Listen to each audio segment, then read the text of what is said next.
Mega TV நேயர்களுக்கு வணக்கம். பெண்கள்.com நிகழ்ச்சியில் சுபகிரகம் பகுதியில் இன்றைக்கி நம்ம அற்புதமான ஒரு டாபிக் நம்ம பேச போகிறோம். வரக்கூடிய தை அமாவாசை வெள்ளிக்கிழமை 9ஆம் தேதி பிப்ரவரி மாதம் நமக்கு தை அமாவாசை வருது. சரி, இந்த தை அமாவாசை என்ன சிறப்பு? அமாவாசைகள்லே பார்த்திங்கன்னா தமிழ் மாதங்களில் தை அமாவாசை ரொம்ப சிறப்பு, ஆடி அமாவாசை ரொம்ப சிறப்பு, அதே மாதிரி மகாலய அமாவாசை ரொம்ப சிறப்பு. இந்த 3 அமாவாசையுமே பார்த்திங்கன்னா சூரியனினுடைய பங்கு தான் அதில் அதிகமாக இருக்கும். இப்போ நமக்கு தை மாதம் மகர சங்கராந்தின்னு சொல்கிறோம் இல்லையா, ஃபஸ்ட்டு டே தை மாத பிறப்பு மகர சங்கராந்தி. அப்போ சூரியன் மகர ராசிக்கு பிரவேசமாகி உத்தராயண புண்ணிய காலம் ஆரம்பமாயிடுச்சு. ஸோ இனிமேல் இந்த 6 மாதத்திற்கும் சூரியனினுடைய பாதை வடக்கு நோக்கி இருக்கும். மேல் நோக்கு பகுதியாக அவர் போகிறார். ஸோ இந்த மேல் நோக்கு பகுதியாக அவர் போகும்பொழுது தேவர்களுக்கு இது பகல் நேரம். 6 மாத காலம் பகல், 6 மாத காலம் அவர்களுக்கு இரவு. அப்போ இந்த பகல் பொழுது ஆரம்பமாயிடுச்சு அவங்களுக்கு. ஆரம்பமாகி இந்த சூரியனும் சந்திரனும் முதல் ஒன்றா இருக்கா, ஒரே கோட்டில் இருக்கா. அது என்னைக்கு? தை மாதத்தில். அதனால் இந்த தை அமாவாசையில் ஃபஸ்ட்டு அந்த சூரியன் சந்திரன் இடைவெளி அப்படின்னு சொன்னேன் இல்லையா, பிரதோஷத்திற்கு நம்ம பேசினோம். இந்த இடைவெளி நீங்கள் எல்லா முக்கிய எதுவுமே பார்த்திங்கன்னா the distance between the sun and the moon அப்படின்னா. அப்போது இந்த இடைவெளி, அப்போ ஒரு திதி அப்படிங்கிறது 12 டிகிரி, சூரியன்லேருந்து சந்திரன் 12 டிகிரி நகர்றாரு அப்படின்றச்சு ஒரு திதி. அதுக்கு அடுத்தது 12 டிகிரி நகரும் பொழுது 2வது திதி. அப்போது 12 டிகிரி இவர் சந்திரன் தள்ளி போய் திரும்பவும் அவர் சூரியனோடையே சேர்றார்.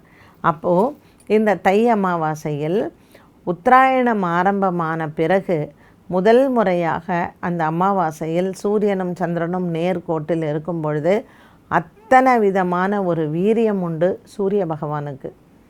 இந்த தை அமாவாசையில் இந்த சூரிய பகவானுக்கு அவரினுடைய அந்த கதிர்கள் அந்த பூமியின் மேல் விழறது இல்லையா, அதனுடைய தாக்கம் அதிகமாக இருக்கும். அப்போ அந்த தை அமாவாசையில் பித்ரு காரியங்கள் செய்வதற்கு உகந்த நாளாக கருதப்படுகிறது. நான் வருஷம் பூரா பண்ணலைப்பா, எனக்கு டைமே இல்லை அப்படின்னு சொல்கிறவங்க கூட தை அமாவாசையில் பித்ரு காரியங்களை அவசியம் செய்யணும். அப்போ அந்த பித்ருக்கள் வெயிட் பண்ணிகிட்ருப்பாங்களா தை அமாவாசைக்கு அப்படின்னா இல்லை. சூரியனுக்கு எப்பொழுது பலம் அதிகமாக இருக்கோ அந்த பலம் அதிகமாக இருக்கிற அன்னைக்கு நம்ம பித்ரு காரியங்கள் செய்தால் நமக்கு அது ஆசீர்வாதங்களாக கண்டிப்பாக வரும். அதனால தான் தை அமாவாசை. சரி, இந்த தை அமாவாசையில் ஏன் கடல் கரையில் சென்று செய்கிறாங்க அப்படின்னா இந்த சூரியனினுடைய பலத்தினால தான்.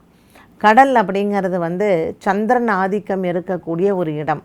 அதனால் தை அமாவாசை, இந்த ஆடி அமாவாசை, இது இரண்டுமே கடற்கரை ஓரம் நீங்கள் பித்ரு காரியங்கள் அந்த பிண்டம் வைக்கிறது அப்படின்னு சொல்கிறது சமுத்திர ஓரத்திலேயோ குளக்கரையிலேயோ நதிக்கரையிலேயோ நீர்நிலைகளில் அருகாமையில் நம்ம இந்த பித்ரு காரியங்களை செய்தால் அந்த ஆத்மா சாந்தி அடைந்து அந்த குடும்பத்திற்கு ஆசீர்வாதமாக போகும். அதனால தான் இந்த தை அமாவாசையும் ஆடி அமாவாசையும் ராமேஸ்வரத்தில் அவ்வளோ கூட்டம் இருக்குது. நம்ம ராமேஸ்வரத்தில் தான் போய் பண்ணணும் அப்படிங்கிறது கிடையாது. உங்கள் வீட்டுக்கு பக்கத்தில் எங்கே கடல் இருக்கோ தை அமாவாசை ஆடி அமாவாசை கடற்கரையில் போய் பண்ணுங்கள். அவ்வளோ விசேஷமான ஒன்று. மற்ற அமாவாசைகள்லாம் நீங்கள் நீர்நிலைகள், குளம், ஏரிக்கரை, நதிக்கரை அப்படி போய் நம்ம பண்ணிக்கலாம். ஆனால் இந்த தை அமாவாசையும் ஆடி அமாவாசையும் செய்யும் பொழுது இது செய்கிறதுனால நமக்கு என்ன பலன்? இந்த தை அமாவாசையில் நான் சமுத்திரத்துக்கு போயிட்டு ஒரு பித்ருக்கு காரியம் பண்ணுறேன், பிண்டம் வைக்கிறேன், எனக்கு இதனால் என்ன பலன்? உங்களுடைய சந்ததிகள் நல்லா இருக்கும், உங்கள் பசங்க நல்லா இருப்பாங்க, யாருக்கும் குழந்தை பிறப்பு அப்படிங்கிறதே இல்லை அப்படிங்கிறதே இருக்காது. அந்த வம்சம் விருத்தி அப்படிங்கிறது சூரியனினால் ஏற்படுகிறது தான். ஸோ சூரியன் பலம் இருக்கிற அன்னைக்கு, ஏன்னா அன்றைக்கி சந்திரன் பலம் கிடையாது, சூரியன் பலம். ஆனால் எங்கே செய்யணும்?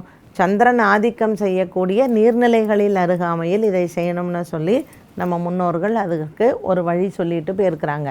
ஸோ அந்த எள்ளும் தண்ணியும் நீங்கள் எத்தனை தலைமுறை பேரை சொல்லி கொடுக்குறீங்க? அப்பா வர்க்கத்துலேயும் சொல்கிறீங்க, அம்மா வர்க்கத்துலேயும் சொல்கிறீங்க. ஸோ 3 தலைமுறைகள், இந்த பக்கம் 3 தலைமுறை, அந்த பக்கம் 3 தலைமுறை. ஆக உன்னுடைய அம்மா வழியிலையும் சரி அப்பா வழியிலையும் சரி இருக்கக்கூடிய பித்ருக்களுக்கு நீ எள்ளும் தண்ணியும் கொடுக்கறச்சு உன்னுடைய குடும்பம் சாப்பாட்டுக்கு கஷ்டப்படாது, வம்ச விருத்திக்கு கஷ்டம் இல்லாமல் இருக்கும், தரித்திரம் என்பது இருக்காது நம்மளுடைய வாழ்க்கையில். அதனால் பெரியவர்களினுடைய ஆசீர்வாதங்கள் நமக்கு தேவை அப்படிங்கிறதுக்காகத்தான் முன்னோர்கள் இது எல்லாத்தையும் நமக்கு வகுத்து வச்சுருக்குறாங்க. ஸோ இந்த பித்ருக்கள் எல்லாமே திருப்தி அடைந்து நமக்கு ஆசீர்வாதம் செய்வதுங்கிறது முக்கியமான இந்த அமாவாசைகள். தை அமாவாசை அதில் ரொம்பவும் பிரதானமான ஒன்று. ரெண்டாவது, இந்த தை அமாவாசையை நம்ம ரொம்ப கொண்டாடுறோம். ஏன் குலதெய்வ பிரார்த்தனைகள் செய்கிறோம், பித்ருக்கள் காரியம் ஏன் முக்கியமாக செய்கிறோன்னா, இந்த அமாவாசைக்கு வர 7வது நாள் சப்தமி திதியில் தான் ரத்த சப்தமி சூரிய ஜெயந்தின்னு பேர். சூரியன் பிறந்த நாள்னு சொல்லுவோம் நம்ம. ஸோ இந்த சூரியன் பிறந்த நாள், இந்த ரத்த சப்தமின்னு சொல்லக்கூடியது. இப்போ சூரியன் அவர் நேராக இப்படி போயிட்டே இருக்கார் இல்லையா, அந்த ரத்த சப்தமி அன்னைக்கு தான் அவர் ஸ்லைட்டாக அவர் டேர்ன் பண்ணுறார், வடக்கு நோக்கி திரும்புகிறார். அப்போது இந்த மகரத்தில் இருந்து அவர் அவர் இப்படியே ட்ராவல் பண்ணுற டைமில் இந்த ரத்த சப்தமி அன்னைக்கு தான் அவர் வடக்கு நோக்கி அவரினுடைய தேரை அவர் திருப்புகிறார். ஸோ இந்த ரத்த சப்தமிங்கிறது அவ்வளோ விசேஷமான ஒன்று. எதற்காக அது சூரிய ஜெயந்தின்னு சொல்கிறோம், சூரியன் பிறந்த நாள் அப்படின்னு சொல்கிறோம். ஸோ சூரியனுக்கான சமித்து பார்த்திங்கன்னா எருக்கு. அந்த எருக்க இலையை அந்த ரத்த சப்தமி அன்னைக்கு நம்ம 7 இலைகள், 7 அப்படிங்கிறது சூரியனினுடைய அந்த தேரில் பூட்டி இருக்கக்கூடிய குதிரைகள், 7 கிரகங்களை அவர் 7 குதிரைகளாக தன்னுடைய தேரில் அவர் பூட்டியிருக்கார். ஒரே ஒரு சக்கரம் தான் இருக்கும் அந்த தேரில். ஸோ இந்த சூரியனினுடைய கதையே ரொம்ப பிரமாதமான ஒரு கதை, ஒரு வரலாறு. அது நம்ம சூரிய ஜெயந்தி அன்னைக்கு பார்க்கலாம். ஸோ இந்த தை அமாவாசையில் சூரியனுக்கு பிரதானம், முக்கியத்துவம். சூரியன் எதற்கு, எல்லாத்துக்குமே நமக்கு சூரியன் இல்லைன்னா உலகமே கிடையாது. அதனால் பித்ருக்களினுடைய காரியத்தை அந்த சூரியன் தை அமாவாசை அன்று நம்ம செய்யும் பொழுது நமக்கு எல்லா விதமான ஆரோக்கியத்தில் நல்ல முன்னேற்றம். அந்த அகால மரணங்கள் இருக்கு இல்லையா, ஆக்சிடெண்ட்டில் செத்து போகிறது, வீட்டில் சூசைட் பண்ணி செத்து போகிறது, இந்த மாதிரி அகால மரணங்களினுடைய அது குறையும். இல்லை ஒரு காலகட்டத்தில் அது நம்ம குடும்பத்தில் இல்லாமையே இருக்கும். அப்போது இந்த குலதெய்வ அனுகிரகம்னு சொல்கிறோம். இந்த குலதெய்வம் நமக்கு வீட்டுக்கு வரணும்னா நீங்கள் பித்ருகாரியம் பண்ணால் தான் குலதெய்வம் வரும். அதனால் இது ரொம்ப ரொம்ப முக்கியம். நான் இது எல்லாமே பண்ணலை, ஆனால் எனக்கு குலதெய்வம் வரணும்னா குலதெய்வம் வராது.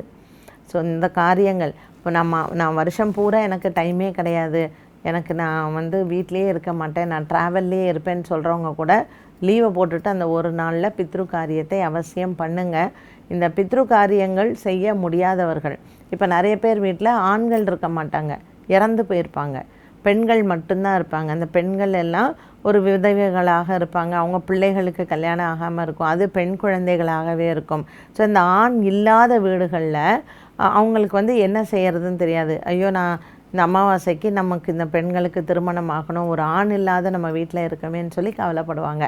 அவங்க என்ன பண்ணுங்க, பச்சரிசி, பாசிப்பருப்பு, வெல்லம், வாழைக்காய், அப்புறம் ஏதாவது ஒரு தட்சணை, இது 5ம் எங்கேயாவது ஒரு அந்தணனுக்கு நீங்கள் கொடுக்கணும். ஸோ கோவிலில் இருக்கக்கூடிய குருக்கள், இல்லை உங்களுக்கு தெரிஞ்சவங்க, இந்த மாதிரி உபாத்தியம்னு சொல்லுவாங்க, இந்த மாதிரி காரியெல்லாம் செஞ்சு வைக்கிறாங்கல்ல, இந்த அமாவாசை இதெல்லாம் பண்ணுவாங்க இல்லைங்களா, அவங்கள நீங்கள் வீட்டுக்கு கூப்பிட்டு அவங்களுக்கு இது எல்லாமே தானமாக கொடுக்கலாம்.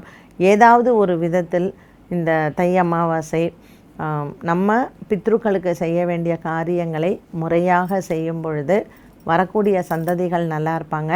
நம்மளுடைய குடும்பத்தில் ஒரு கெட்டது அப்படிங்கிறது இல்லாமல் தெய்வ அனுகூலம், தெய்வம் தர வேண்டிய சுப காரியங்கள், நம்மளுடைய வாழ்க்கையில் நடக்க வேண்டிய சுபங்கள் எல்லாம் முறையே அந்தந்த காலகட்டத்தில் நடக்கும். அதற்காக இந்த தை அமாவாசையில் நம்ம பித்ரு காரியங்களை செய்யணும் அப்படிங்கிறது பெரியவர்கள் நமக்கு அது கரெக்டாக வகுத்து வச்சுட்டு போயிருக்காங்க. அதனால் மிஸ் பண்ணாமல் இந்த வெள்ளிக்கிழமை February 9ஆம் தேதி உங்களால் என்ன முடிஞ்சதோ அதை அவசியம் செய்யலாம்.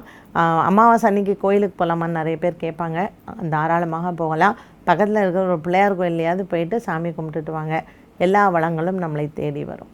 என்ன நேயர்களே, இன்றைய இந்த சுபகிரகம் நிகழ்ச்சியில் தை அமாவாசையினுடைய வழிபாடுகள் என்ன, அதனுடைய முக்கியத்துவம் என்ன அப்படிங்கிறத பார்த்தோம். மீண்டும் சந்திக்கும் வரை நன்றி, வணக்கம்.